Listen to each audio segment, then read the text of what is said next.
Assalomu alaykum, hurmatli kanalimiz a'zolari.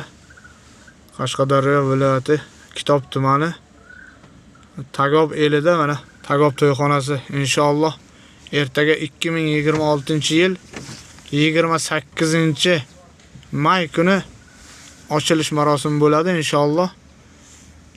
Xudo xolasa chiroyli to'ylarimizni shu yerga o'tkaza olamiz. Yo nasib, Alloh taqdir qilgan bo'lsa.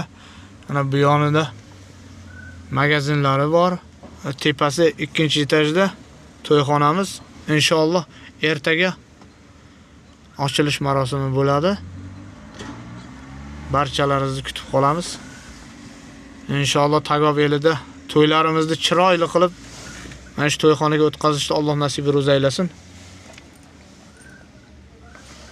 Barchaga mana Tagob magazinimiz ham Tagob Market.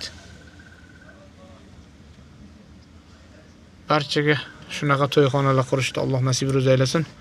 To'ylarimizni eson omonlikda, sog' salomatlikda shu to'yxonalarda o'tkazishni Alloh nasib aylasin. Mana bu yerda mana sartarosh xonamiz bor. Mana bu yerda mana novvoy xonamiz bor. Issiq nondan ham bahramand bo'lasizlar mana. Novvoy xona, sartarosh xona, Tagob to'yxonasi, mana Tagob Market. Mana shu yerda. Qurbon hayiti munosabati bilan inshaalloh ertaga 28-may kuni to'yxonamiz ochiladi. Barchalaringizni Qurbon hayiti bilan tabriklayman. Assalomu alaykum va rahmatullohi va barakatuh.